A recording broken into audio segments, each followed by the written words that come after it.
මම අනුහස් මිහි කතානුවන්ස් YouTube channel එකට ඔබව අදත් සාදරයෙන් පිළිගන්නවා. ඔයාලා දන්නවානේ මගේ YouTube channel එකේ අධ්‍යාපනය සඳහාද පුංචි ඉඩක් ලබා දෙනවා කියලා. ඉතින් අද මම කතා කරන්න හදන්නේ 6 ශ්‍රේණිය සෞඛ්‍ය කියන විෂයේ 4 වෙනි පාඩම වන විවේකය විනෝදයෙන් ගත කිරීමට ක්‍රීඩා කරමු කියන පාඩමෙන් වැදගත් කෙටි සටහන් කිහිපයක්. එහෙනම් අපි වැඩි වෙලා ගන්න නැතුව ඒ සඳහා යමු වෙමු. ක්‍රීඩා ක්‍රියාකාරකම් වල නිරත වීමෙන් ඔබට ලබා ගත හැකි වාසි මොනවාද?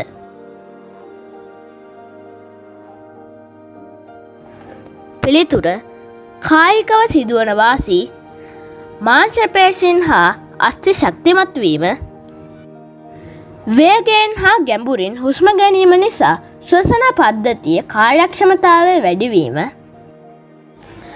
දහදිය මගින් ශරීරය තුළ නිපදවන අපද්‍රව්‍ය පිටවීම වැඩිවීම, සිරුරේ වැඩිපුර තැන්පත් වී ඇති මේදේ දැවී යාම, ශරීරයට මනා පෙනුමක් හා පෞරුෂත්වයක් ලබාගත හැකි වීම, අනතුරු හා ආබාධවලට ගොදුරු වීමේ අවදානම අඩුවීම, පහසුවෙන් විඩාවට පත් නොවී ක්‍රියාකාරකම් වල යෙදීමට හැකිවීම,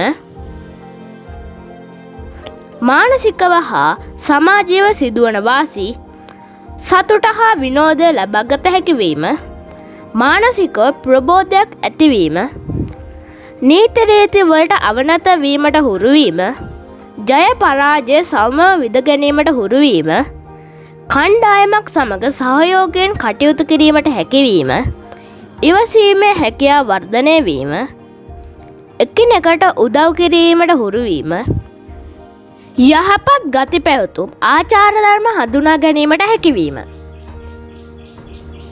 සුළු ක්‍රීඩා යනු මොනවාද? විවේකී අවස්ථාවලදී ඔබ තනිව හෝ මිතුරන් සමග සතුට විනෝදය සඳහා කළ හැකි ක්‍රීඩා. සුළු ක්‍රීඩාවල ලක්ෂණ මොනවාද? පිළිතුර උපකරණ සහිතව හෝ රහිතව ක්‍රීඩා කළ හැකිවීම, පවතින ඉඩකඩ අනුව ක්‍රීඩාව සංවිධානය කර ගැනීමට හැකිවීම, අවට පරිසරයෙන් පහසුවෙන් ලබාගත හැකි සම්පත් උපයෝගී කරගැනීමට හැකිවීම, ලිහිල් නීති රීති පැවතීම. ඔබට තනිව කළ හැකි සුළු ක්‍රීඩා කිහිපයක් නම් කරන්න. පිළිතුර ඉපිලි රැහැන් හෙවත් ස්කිපින් රෝප්, පන්දුවක් උඩ දමා ඇල්ලීම, අඟල් 12ක් පමණ දිග පල්ල ඇති කොටුවක් බිත්තියට ලකුණු කර දුර සිට පන්දුවෙන් කොටුව මැදට ගැසීම.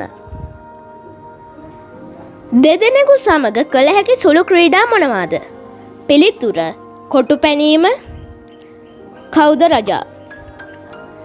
කිහිප දෙනෙකු හෝ කණ්ඩායමක් සමග කළ හැකි සුළු ක්‍රීඩා මොනවාද?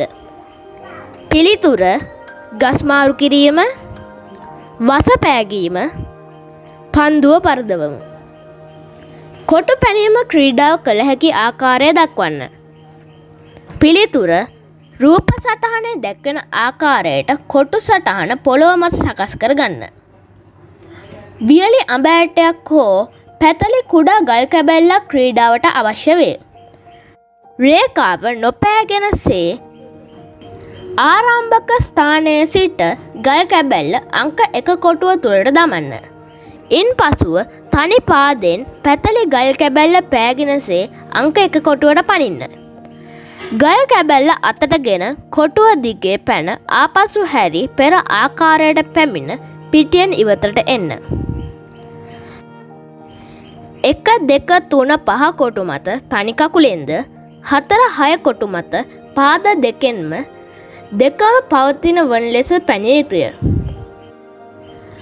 6 වෙනි කොටුවේදී උඩ පැන ආපසු හැරි අනිත් පැත්තට පැනීම ආරම්භ කළ යුතු වේ. මේ ආකාරයට සියලු කොටුවලට ගල් කැබැල්ල දමා ක්‍රීඩා කරන්න. ගල් කැබැල්ල කොටුව තුළට දැමීමේදී ඇති රේඛා මතට වැටීම, පැනීමේදී රේඛා පෑගීම සහ පැනීමේදී ශරීර සම්බරතාව නැති වී නිදහස් පාදය බිම තැබීම ක්‍රීඩාවෙන් ඉවත්වීමට හේතුව වේ. මුලින්ම සියලුම කොටු පැන අවසන් කළ කෙනා ජයග්‍රහණය ලබයි. මෙම ක්‍රීඩාව සඳහා දෙදෙනෙකුට වැඩි ගණනකට වුවද සහභාගී විය හැක. කවුද රජා ක්‍රීඩාව කළ හැකි ආකාරය දක්වන්න. රූපය දැක්වෙන පරිදි දෙදෙනෙකු සලකුණු කරන ලද රවුම් තුල සිටගෙන සිටිය යුතුය. අත්ල භාවිත කර ප්‍රතිවාදියා සීමාවෙන් පිටත තල්ලු කිරීමට උත්සාහ ගත යුතුය. සීමාවෙන් පිටතට යන අය පරාජය වේ. දිනන කෙනා රජා වේ. ගස් මාරු කිරීම ක්‍රීඩාව කළ හැකි ආකාරය දක්වන්න. පිළිතුර කණ්ඩායමේ සිටින සංඛ්‍යාවට වඩා එකක් අඩුවෙන් එක ළඟ තිබෙන ගස් හෝ කණු තෝරා ගන්න. කණ්ඩායම ගණන් කර ඉතිරිවන කෙනා රූපයේ ආකාරයට ගස් අතර මැද ස්ථානයේ සිට ගැනීමත් අනිත් අය ගස් අල්ලා ගැනීමත් කරන්න. මැද සිටින කෙනාගේ සංඥාවට අනුව ගස් අල්ලාගත් අය එකිනෙකා ගස් මල් කරගන්න. ඔවුන් දුවන විට මැද සිටින කෙනා හිස් අල්ලා ගැනීමට උත්සාහ දරයි. ගස අහිමි වන කෙනා මැදට යා යුතුය. වස පෑගීම ක්‍රීඩාව කළ හැකි ආකාරය දක්වන්න. පිළිතුර රූපය දැක්වෙන පරිදි ඉතා පහසුවෙන් සපයාගත කොළ අත්තක් හෝ පහසුවෙන් සපයාගත හැකි සලකුණක් තබා එය මැදි කර අත් අල්ලා ගන්න. අත්වලින් අදිමින් මැද වසගුලිය පෑගවීමට උත්සාහ ගන්නා අතර තමාද වසගුලිය නොපෑග සිටීමට උත්සාහ කරන්න. වස පෑගුණු අය පරාජය වේ. පන්දුව පරදවමු ක්‍රීඩාව කළ හැකි ආකාරය දක්වන්න. පිළිතුර ඉහත රූපය දැක්වෙන පරිදි සමාන කණ්ඩායම් දෙකකට බෙදී එක් කණ්ඩායමකින් රවුමක්ද අනෙත් කණ්ඩායමෙන් රවුමට පිටින් පේලියක්ද සාදා ගන්න. රවුමට පන්දුවක්ද පේලියට අඟල් 12ක් පමණ දිග කෝටුවක්ද අවශ්‍ය වේ. රවුම කණ්ඩායමේ නායකයාට පන්දුවද පේලිය කණ්ඩායම නායකයාද ලී කෝටුවක්ද දෙන්න. එක විධානයකට පන්දුව අතින් අත යැවීමත් ලී කෝටුව රැගත් නායකයා රවුමට පිටින් දිවීමත් ආරම්භ කරන්න. ලී කොටුව රැගත් නායකයා රවුමට පිටින් දිව ගොස් පේලියේ ඔහුට පිටුපසින් සිටි අයද කොටුවට ලබා දී පේලියේ පිටුපසට යයි. පන්දුව රවුමේ අතින් අත යවා නැවත නායකයා ළඟට ළඟා වූ විට ඔහු ශබ්ද නගා එකයි කියා ගණන් කරයි. මෙසේ පේලියේ සිටින සියලුම අය දිවීම අවසන් වන තෙක් පන්දුව අතින් අත යවා සම්පූර්ණ කරන වට ගණන් කළ යුතුය. කණ්ඩායම් දෙක මාරු කර නැවත ක්‍රීඩාව කරන්න. පන්දුව වැඩි වටගණන කියවූ කණ්ඩායම ජයග්‍රහණය ලබයි. අනු ක්‍රීඩා යනු මොනවාද? පිළිතුර අනු ක්‍රීඩා යනු සංවිධානාත්මක ක්‍රීඩාවල දක්ෂතා දියුණු කර ගැනීම පිණිස යොදා ගන්නා ක්‍රීඩා වේ. සංවිධානාත්මක ක්‍රීඩා යනු මොනවාද? පිළිතුර සුළු ක්‍රීඩාවල පවතින නීති රීති මෙන්ම නොව සංවිධානාත්මක ක්‍රීඩාවලට සම්මත නීති රීති ඇත. සංවිධානාත්මක ක්‍රීඩාවල දැකිය හැකි ලක්ෂණ මොනවාද? පිළිතුර සම්මත මිනුම් සහිත ක්‍රීඩා පිටි උපයෝගී කර ගැනීම, නියමිත ප්‍රමිතියට සකස් කළ ක්‍රීඩා උපකරණ භාවිතා කිරීම, සහභාගී විය හැකි නියමිත ක්‍රීඩකයින් සංඛ්‍යාවක් සිටීම. සංවිධානාත්මක ක්‍රීඩා කිහිපයක් දක්වන්න. පිළිතුර වොලිබෝල්, නෙට්බෝල්, පාපන්දු, එල්ලේ, ක්‍රිකට්, පැසිපන්දු, බැඩ්මින්ටන්, මේසපන්දු. ශ්‍රී ලංකාවේ ජාතික ක්‍රීඩාව කුමක්ද? පිළිතුර වොලිබෝල්. වොලිබෝල් ක්‍රීඩාව ආරම්භ වූයේ කොහේද? පිළිතුර ඇමරිකා එක්සත් ජනපදයේ හොලියොක් නුවර. ශ්‍රී ලංකාවට වොලිබෝල් ක්‍රීඩාව හඳුන්වා දෙන ලද්දේ කවුද? පිළිතුර රොබර්ට් වෝල්ටර් කැමෙක් මහතා විසින්. වොලිබෝල් ක්‍රීඩාව පැවැත්වීමට අවශ්‍ය පහසුකම් මොනවාද? පිළිතුර මීටර් 18ක් දිග මීටර් 9ක් පළල සෘජුකෝණාශ්‍රාකාර ක්‍රීඩා පිටියක්.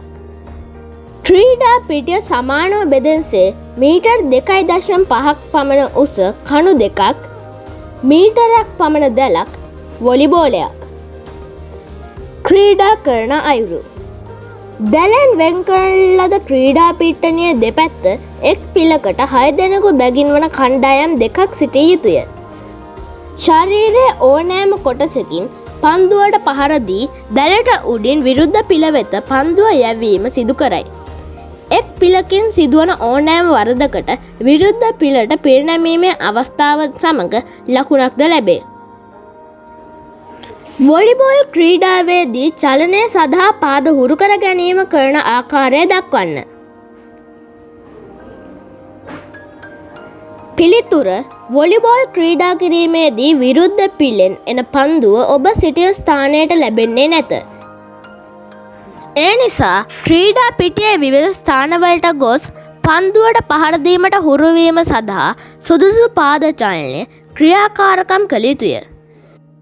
ඉදිරියට දිවීම, පසුපසට දිවීම, වමට හා දකුණට දිවීම, පැත්තෙන් පැත්තට දිවීම, ඉහත ක්‍රියාකාරකම් වල වේගය වැඩි කරමින් කිරීම, ඉදිරියට පසුපසට වමට හා දකුණට ගැලොප් කිරීම, මීටරයක පමණ පරතරයේ සිටිනසේ සිසුන් තනි පේලියක සිටගෙන පේලිය අවසානයේ සිටින සිසුන් අතර සිග්සැග් ක්‍රමයට දිවීම. නෙට්බෝල් ක්‍රීඩාව ආරම්භ වූයේ කොහේද? පිළිතුර ඇමරිකාවේදීය. ශ්‍රී ලංකාවට නෙට්බෝල් ක්‍රීඩාව හඳුන්වා දෙන ලද්දේ කවුද? පිළිතුර ජෙනී ග්‍රීන් මහත්මිය. නෙට්බෝල් ක්‍රීඩාව පැවැත්වීමට අවශ්‍ය පහසුකම් මොනවාද? පිළිතුර මීටර් 30.5ක් දිග මීටර් 15.25ක් පළල සෘජුකෝණාශ්‍රාකාර පිට්ටනියක්, මීටර් 3.05ක් උස විදුම් කණු දෙකක්. ක්‍රීඩාව කරන අයුරු පහදන්න. පිළිතුර එක් පිලකට 7 දෙනා බැගින් වූ කණ්ඩායම් දෙකක් අවශ්‍යයි. ක්‍රීඩාවන් පන්දුව පාස් කෙරමින් ක්‍රීඩාවෙහි යෙදෙන අතර ලකුණක් ලබා ගැනීම සඳහා තම විදුම් කණුවේ වලල්ල තුළින් පන්දුව යැවීම සිදු කරයි. නෙට්බෝල් ක්‍රීඩාවේදී චලනය සඳහා පාද හුරු කර ගැනීම සිදු කරන්නේ කෙසේද? පිළිතුර නෙට්බෝල් ක්‍රීඩාවේ පන්දුව එහා මෙහා ගෙන යාම සඳහා චලනය වැදගත් වේ.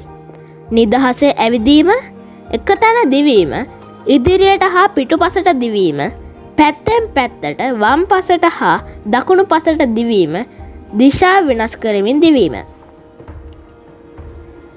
නෙට්බෝල් ක්‍රීඩාවේ පන්දු හුරුව ලබා ගැනීමට තනිව කළ හැකි ක්‍රියාකාරකම් මොනවාද? පිළිතුර පන්දුව අතින් අතට මාරු කිරීම, පන්දුව මදක් උඩ දමා ඇල්ලීම, පන්දුව බිම ගසා ඇල්ලීම. නෙට්බෝල් ක්‍රීඩාවේ පන්දු හුරුව ලබා ගැනීමට දෙදෙනෙකු සමග කළ හැකි ක්‍රියාකාරකම් මොනවාද? පිළිතුර කෙටි දුරක් සිට දෙදෙනා අතර පන්දුව පාස් කිරීම, දෙදෙනා බැගින් පිටුපා සිටගෙන උකුල මට්ටමින් දෙදෙනා අතර පන්දුව ඇඟ වටා මාරු කිරීම, දෙදෙනා අතර පන්දුව බිම ගසා ඇල්ලීම. නෙට්බෝල් ක්‍රීඩාවේ පන්දු හුරුව ලබා ගැනීමට කණ්ඩායමක් ලෙස කළ හැකි ක්‍රියාකාරකම් මොනවාද? පිළිතුර සමාන පරතරය ඇතිව පේලියක් සාදා සිටගෙන පේලිය මුල සිට අගට හිසට ඉහළින් පන්දුව අතින් අත පාස් කිරීම, එකිනෙකා අතර ප්‍රමාණවත් සමාන පරතරයක් ඇතිවන ලෙසට රවුමක් සෑදී සිටගෙන පන්දුව පැත්තෙන් පැත්තට අතින් අත යැවීම. පාපන්දු. ක්‍රීඩාව ආරම්භ වූයේ කොහේද? පාපන්දු ක්‍රීඩාව චීන ජාතිකයන් අතින් වැඩි දියුණු වූ ක්‍රීඩාවකි. එහෙත් මෙම ක්‍රීඩාව ප්‍රචලිත කර වූයේ බ්‍රිතාන්‍ය ජාතිකයන් මගිනි. පාපන්දු ක්‍රීඩාව ශ්‍රී ලංකාවේ ආරම්භ වූයේ 1912 වසරේදීය. ලෝකයේ ජනප්‍රියතම ක්‍රීඩාව කුමක්ද? පිළිතුර පාපන්දු. පාපන්දු ක්‍රීඩාව පවත්වාගෙන යාමට අවශ්‍ය පහසුකම් මොනවාද? පිළිතුර මීටර් 90ක් දිග හා මීටර් 45ක් පළල සෘජුකෝණාශ්‍ර ක්‍රීඩා පිටියක්, ගෝල් කණු 2ක්, පාපන්දුවක්. ක්‍රීඩාව කරන අයුරු 11 දෙනා බැගින් වූ කණ්ඩායම් දෙකක් අවශ්‍ය වේ.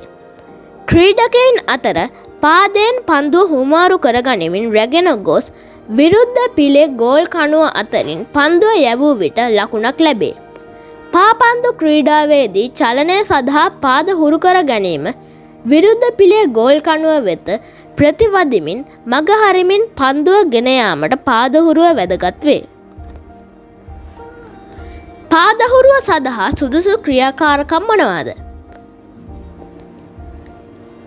පිළිතුර වේගය අඩු වැඩි කරමින් ඉදිරියට දිවීම, දුවන දිශා වෙනස් කරමින් දිවීම, පැත්තෙන් පැත්තට වම් පසට හා දකුණු පසට දිවීම, ඉදිරියට දුවන ගමන් විධානයට ඉහළට උඩ පැන නැවත දිවීම, රූපය තුළ දැක්වෙන පරිදි මීටරයක් පවන පරතරයේ සිටින්සේ පේලියට කෝන් කිහිපයක් තබා ඒවා අතරින් සිග්සැග් ක්‍රමයට ඉදිරියට ගොස් පැත්තෙන් පැත්තට දිවීම. පන්දුවට පාදයෙන් පහර දීමට පුහුණුව ලබා ගැනීම සඳහා සුදුසු ක්‍රියාකාරකම් මොනවාද? පිළිතුර පන්දුව බිම තබා පාදයේ ඉදිරියෙන්, පාදයේ පිටපැත්තෙන්, පාදයේ ඇතුල් පැත්තෙන් හා විලුඹින් සෙමින් පහර දීම, පන්දුවට පාදයෙන් සෙමින් පහර දෙමින් ඉදිරියට ගෙන යාම, කෝන් සමාන පරතරයක් තිබෙනසේ පේලියට තබා ඒවා අතරින් පන්දුව පාදයෙන් සෙමින් පහර දෙමින් පන්දුව පාලනය කරමින් රැගෙන යාම, පන්දුවට පාදයේ විවිධ පැතිවලින් පහරදී පාස් කිරීම හා පාදයෙන් පන්දුව නවතාලීම. හරි යාළුවනේ, අපි 6 ශ්‍රේණිය සෞඛ්‍ය කියන විෂයේ 4 වෙනි පාඩම සාකච්ඡා කරලා අවසන්. මං හිතනවා මොකක් හරි දෙයක් ඔයාලට මේ පාඩමේ ගන්න ලැබිලා ඇති කියලා. ඒ වගේ දෙයක් ලැබුණා නම් මගේ YouTube channel එක subscribe කරන්නත් ඔයාගේ යාළුවෙක්ට මේ වීඩියෝ share කරන්නත් අමතක කරන්න එපා. මෙතෙක් වේලා මා සමග රැඳී සිටියාට ස්තුතියි. නැවතත් මෙවැනි වීඩියෝකින් හමු වෙමු.